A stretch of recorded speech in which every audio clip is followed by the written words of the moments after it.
Hello, everyone. Welcome to the nightly recap powered by Gokhshtein Media. I am Leslie Mota, and David is taking the night off, of course, right? He came on by himself to yesterday, and today he was like, "No way, Jose! I'm gonna go ahead and let Leslie do it alone." Um, he's MIA. I don't know where he's at. I don't know. He's taking the night off, guys. So we can make an assumption of where he was. And I have a pet peeve to talk to you guys about later on after the news tonight about David and the live show yesterday. I wanted to make sure that we clarified some of the stuff that David said. But I mean, I know he blamed it on allergies, but is it really allergies? Or is it something else? Because now David realized it's not as easy, reading from a script or even reading at all. So I don't think we should be able to blame it on the allergies. I don't think it's fair to blame it on the allergies, but we will get into it. I know that David said that I was on a date yesterday, but I was at McDonald's and I was having a McFlurry and I was putting fries in the bag. So, I mean, whether it was a date or not, who knows? We don't know, right? So, let's get right into it. So, I will be covering some of the top stories for tonight or for today. And we will begin with our first story tonight. Coinbase has announced that it will suspend trading of Floki, Turbo, and GigaChat exclusively for users in New York starting April 14th, approximately at 2 p.m. Eastern Standard Time. The exchange clarified that the delisting applies only to New York residents, meaning trading of these tokens will continue in other regions. While Coinbase has not provided a specific reason, the decision is likely part of its ongoing efforts to comply with local regulatory requirements. Following the announcement, Floki and Turbo saw slight price declines while Giga remained relatively stable. New York based users are advised to take action before the delisting date, though Coinbase has not indicated whether it plans to reintroduce these tokens in the future. This movement underscores the challenges crypto platforms face in navigating US state regulations, with New York being one of the most heavily regulated crypto markets. So, what do you guys think about that? I mean, first, why just New York? If these tokens are safe for traders in other states, what make New Yorkers so at risk? I mean, if you live in New York, I need to understand you as a New Yorker, why are you risky? Why why are they picking on New York? I don't know, but do you guys need protection? Like, what is the reality? So the reality is that New York's harsh crypto regulations, like the bit license make it difficult for exchanges to operate freely, forcing companies like Coinbase to make arbitrary delisting decisions to comply. Secondly, I think this move hurts retail investors. I mean, what do you guys think? Many traders have invested in Floki, Turbo, Giga, and by limiting access, Coinbase is effectively interfering with the free market. Don't you guys think? I mean, investors should have the right to trade the assets they choose rather than being dictated by regulatory fear.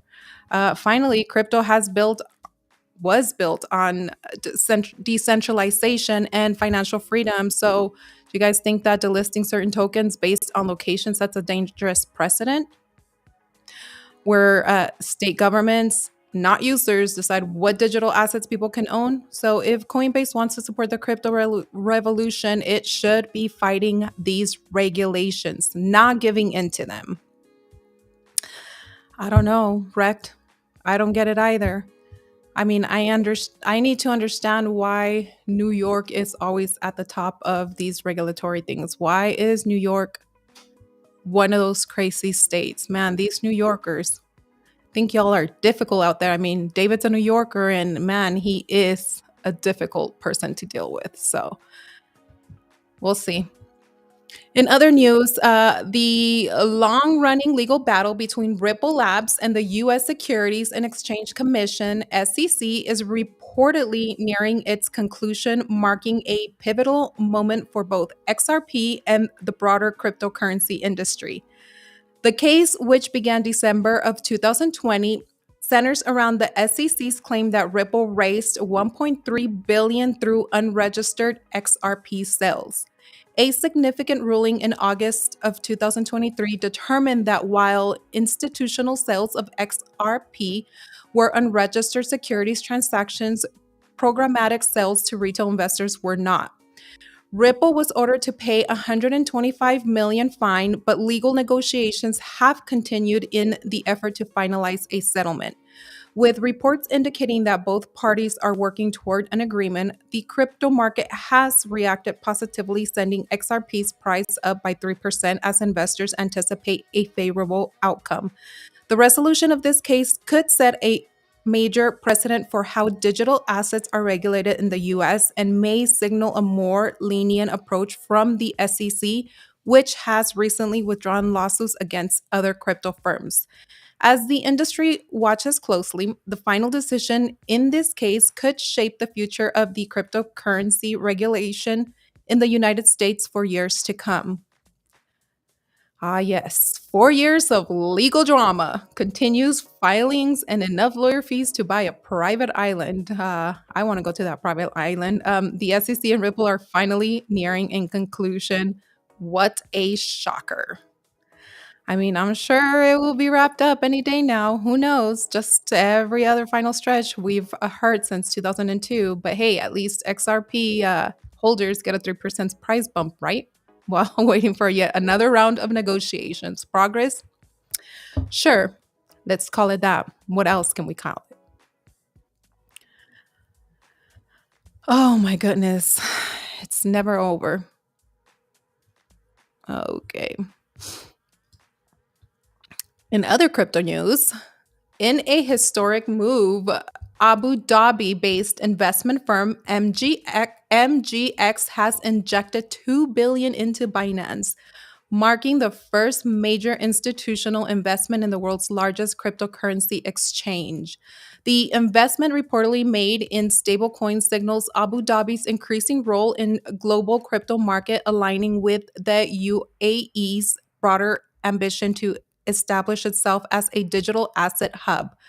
The partnership also highlights strong ties between Binance and the UAE, with Binance CEO Richard Tang having previously led Abu Dhabi's Financial Services Regulatory Authority. Industry analysts see this as a vote of confidence for Binance following years of regulatory scrutiny in the US and Europe. The investment could strengthen Binance's financial position, expand its influence in the Middle East, and accelerate the adoption of blockchain technology. With institutional money now flowing into crypto giants like Binance, this investment marks a turning point, solidifying Abu Dhabi's role in shaping the future of digital finance. I mean, what do you guys think? Are you guys bullish, bearish? I know I keep asking you all that, but I don't know. Wait, Wizard, do you really think David was reading a lot better yesterday? I mean, I went back and replayed the show, and to me, he was struggling.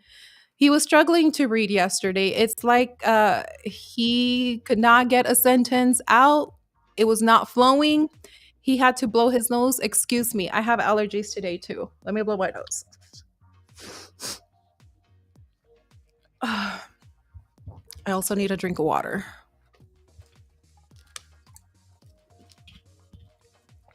I don't know.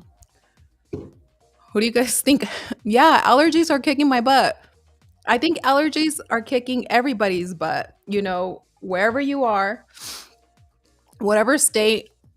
I mean, could they be putting something in our air for us to suffer from allergies? And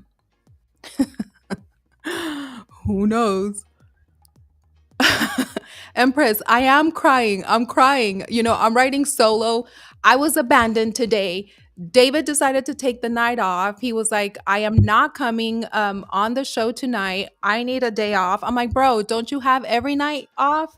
Tonight was the first night or yesterday was the first night that he didn't have off. He was all here by himself. But, we got to do with what we have to do with Bro, I can't even talk. You know what? I'm just gonna read from a script because I feel like I'm talking the way David was reading yesterday. No, I'm not crying because I don't miss David. I'm excited because Friday, my usual Friday guest will be back on. So who needs David when we're gonna have somebody else? Uh, I would cry too if legal immigrants are ripped from homes and David is hiding from me, laughing my ass off. Yep, indeed. Okay, let's go ahead and turn to the economy. The in a positive shift for the economy, the U.S. inflation rate dipped to 2.8% in February, down from 3.0% in January, making the lowest level in nearly 3 years. The latest Consumer Price Index (CPI) report from the Bureau of Labor Statistics shows a zero point 0.2 monthly increase, signaling cooling price pressure across the economy. Some key factors to go over: core inflation, which excludes volatile food and energy prices, also rose 0.2%, bringing its annual rate to 3.1%, the lowest since April of 2021. Energy prices dropped, with gasoline falling 3.1% year over year, contributing to lower inflation rate. Housing costs remain a concern, with rent and shelter expenses rising 0.3% in February, still one of the biggest drivers of inflation. Despite this moderation in inflation, economic uncertainty lingers. President Donald Trump's recent decision to impose a 25% tariff on Canadian steel and aluminum has sparked market volatility, raising concerns about potential cost increase in key sectors. As the Federal Reserve prepares for its next policy meeting, analysts say this report could strengthen the case for holding interest rates steady. But ongoing trade disputes and global economic conditions may still shape the Fed's next move. For now, lower inflation offers a glimmer of hope for consumers and businesses alike. I don't know. I think there's still a lot of uncertainty around that. First, housing costs. So, one of the biggest financial burdens for families continues to climb, rising 0.3% from last month alone. Wages aren't keeping up, and homeownership is further out of reach than ever for some homeowners. So, is this a positive? What do you guys think? I think, secondly, let's talk about the trade policy. So the new 25% tariffs on Canadian steel and aluminum, man, I can't even say that word. My freaking accent is kicking in. It will eventually trickle down to consumers. I know that some people argue and debate this, but driving up cost in manufacturing, construction, and even household goods. And we're seeing that time and time again. I mean, I know one of the main concerns we had: household goods, eggs. I did see an article, I didn't research it, about the eggs coming back down a little bit again. But Jesus Christ, it's like eight, nine, $10 for a carton of eggs. Like, that is some freaking wild. Definitely going to build a damn chicken coop in my backyard. I mean, in all honesty, does lower inflation today mean little in future policies push prices right back up? I don't know. Finally, let's not forget the interest rates. They remain at their highest levels in over 2 decades. The Federal Reserve has no plans to cut them soon, meaning borrowing for homes, cars, and businesses remains expensive, stalling real economic growth. So while inflation cooling looks good on paper, the reality is that for most Americans, life isn't getting any cheaper, and the fight against inflation is far from over. Um, Trump, can you do something? Can the devs do something? Can the dev of America do something? So, Wizard, how much are you thinking of selling the eggs? Okay, so Sticky River says that the no, I didn't see it. Where's my writers? How come we didn't write this in? I didn't see the announcement of Trump seeking no taxes on anyone under 150,000. That will help a lot of people, well, except for all the big ballers in this crypto world. Yeah, I don't know. You know, in Texas, I had a friend that had a chicken coop and she used to give me free eggs. I need to find somebody in Arizona. I need a friend in Arizona that has chicken coop and that can give me free eggs. Who wants to give me free eggs? Where's all my egg people? Yeah, I don't, you know what? Honestly, I don't even eat that many eggs either, but once in a while. Okay, let's go more into the world of crypto. In a major shift, South Korea's Financial Service Commission, FSC, has announced plans to allow institutional investors to enter the cryptocurrency market by introducing comprehensive investment guidelines by the third quarter of 2025. The new framework will be implemented in phases with April 2025 marking the release of guidelines for nonprofit organizations and crypto exchanges, followed by rules for public companies and professional investors in quarter three of 2025. This move represents a policy reversal, as South Korea has historically limited institutional participation in digital assets. The impact could be significant. South Korea already has one of the largest crypto trading markets in the world, with nearly 15.6 million retail investors actively participating. By opening the doors to institutional money, regulators aim to increase market stability, improve oversight, and align South Korea with global financial trends. Additionally, the FSC is working on new regulations for stablecoins and enhanced oversight of crypto businesses, forming the second phase of its digital asset regulatory framework. These developments signal that South Korea is positioning itself as a serious player in the global crypto industry, balancing innovation with investor protection. In world news, the U.S. Treasury Department has officially sanctioned the Foxtrot Network, one of Sweden's most notorious criminal organizations, along with its leader, Rawa Majid, also known as the Kurdish Fox. What does the fox say? For allegedly contributing with Iran's intelligence agency to carry out attacks in Europe. According to the Office of Foreign Assets Control, OFAC, Majid and his gang have engaged in drug trafficking, arms smuggling, and violent attacks, but more disturbingly, they are accused of working with Iran's Ministry of Intelligence and Security, MOIS, to target Israeli and Jewish sites across Europe. One such incident reportedly involved a Foxtrot linked attack on the Israeli embassy in Stockholm in early 2024. Treasury Secretary Scott Bessent called Iran's use of criminal network brazen and emphasized that these sanctions are designed to cripple Iran's ability to destabilize Europe through proxies.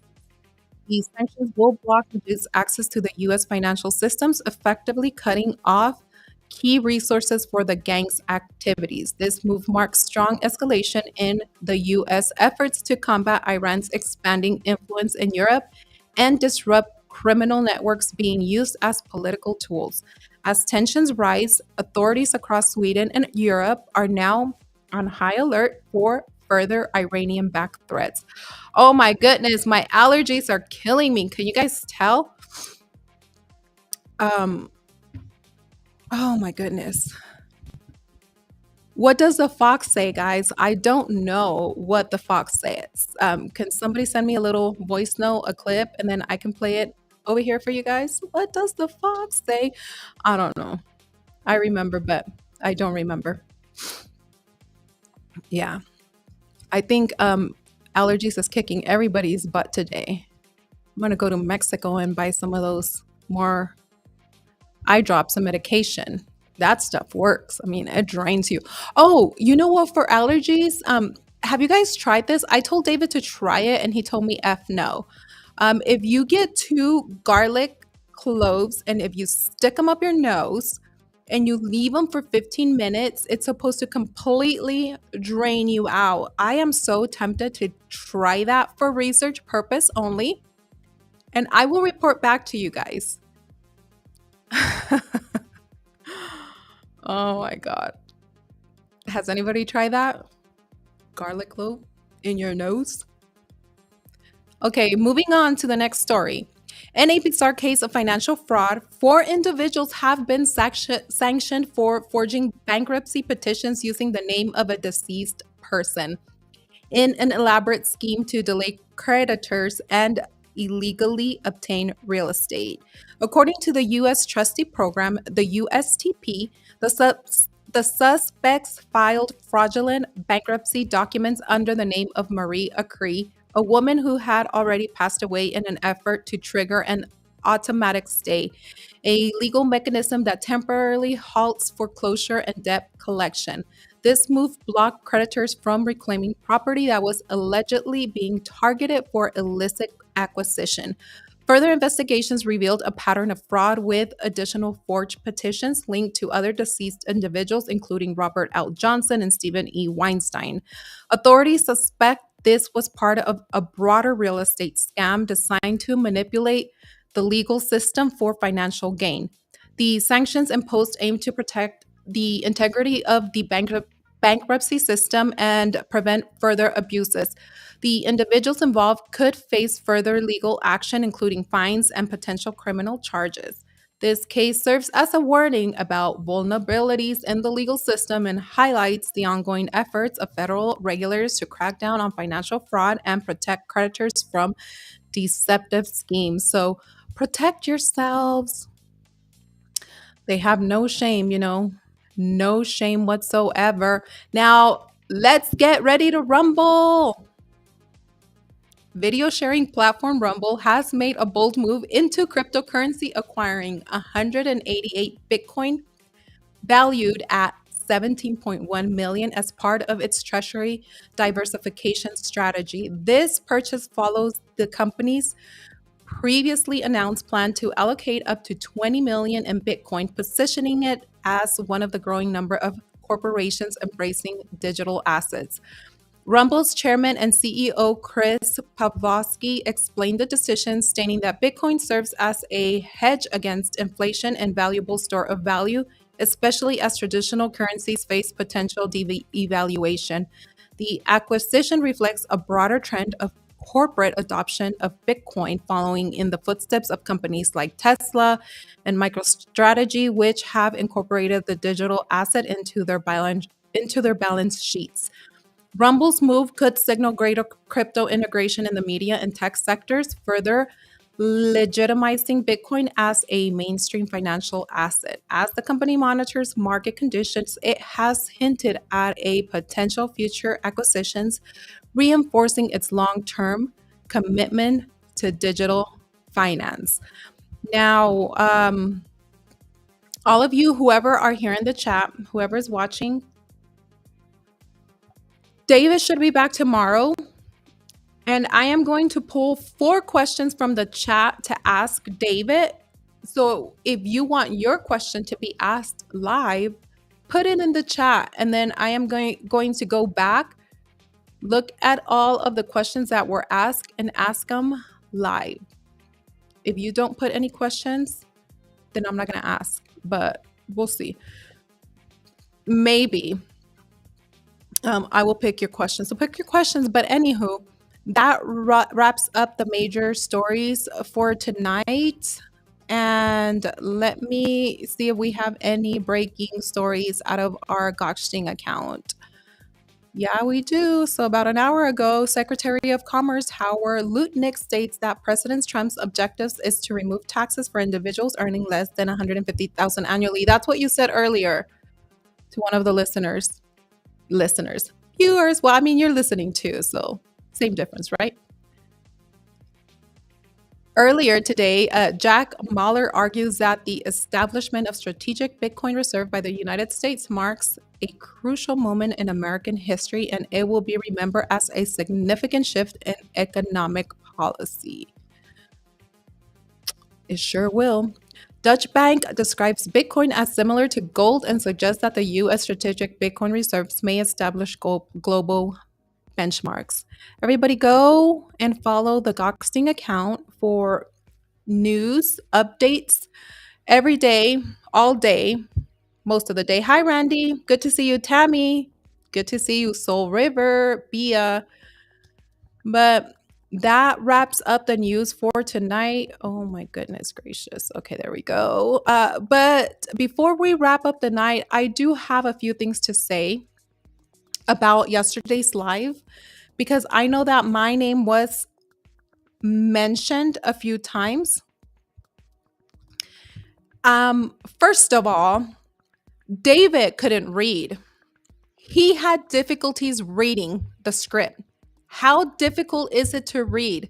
It's not that difficult. So if you are being sent something, you need to prepare for it, proofread it. Even when I got on the phone with him, I'm like, do you have any questions? Do you need the editors to edit anything? What? Nah, I'm good. This is great.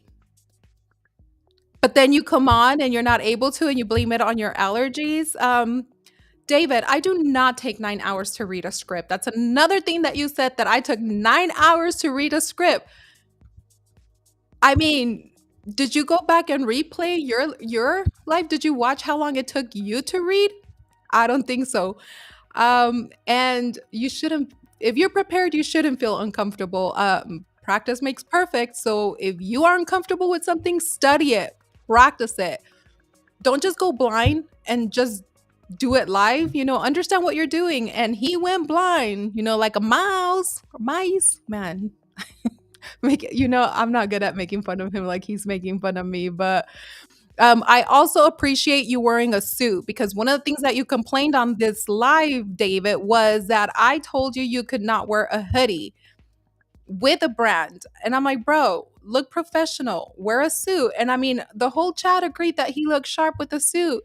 So, also, if you're reading a script, why would you read the directions? Like, if we're putting directions in a script, in the script to, okay, this is now what you're gonna read. Why are you reading that crap out loud? Oh my goodness gracious. Also, I don't think the grammar was effed up. I went back and proofread the document, and I think David's eyes are effed up. I mean, everything was fine. There was no grammar. I mean, my bad for you not being able to read properly. And the script also had notes. Make it your own. So why didn't you make it your own? Be creative. Oh, wait. Not all men, but some men are not creative. Make that shit your own. He was, yeah, those lights were synchronized with his voice, Tabby, and he was at the Roxbury, and that was some funny stuff. Yeah, you know what? I think he doesn't want to admit that he might need glasses, but I'm gonna text him that he does need glasses. And he also announced yesterday that he is coming out with a podcast, or he said his podcast is coming. Not sure what that means, but I did want to let you guys know that I am also going to be coming out with a podcast. I mean, I hope it's funny. I don't know, but we'll see. And Another thing, I don't think I make David look bad. I know he said that me coming on, and when him and I do the show together, I make him look like he looks like powder. Bro, it's not me, it's you. And that proves a point that I am tanner and I am darker than David, because David likes to say that I am lighter skinned than he is. And uh, yeah, I think I am a lot darker than him. But I think that was just his way of copping out and not coming onto the show. But I do want to thank all of the audience, all of the G Media team, all of the people that come and watch the show. And we appreciate you very much. Stay tuned. And don't forget to tune in to David's Meme Talk radio show tomorrow at 9:30 Eastern Standard Time, which I was made aware he's been starting a little bit late. So we need to address that. Not sure what's happening. He also does the breakdown at 1, but he hasn't been doing it. So don't worry. I got y'all. I know you guys want to see his face. So I will see what the hell is happening. And the Griff Report starts at 2 o'clock Eastern Standard Time with Hotep Jesus on Kick. Money Maxes at 2 Eastern Standard Time with Jules and Soka.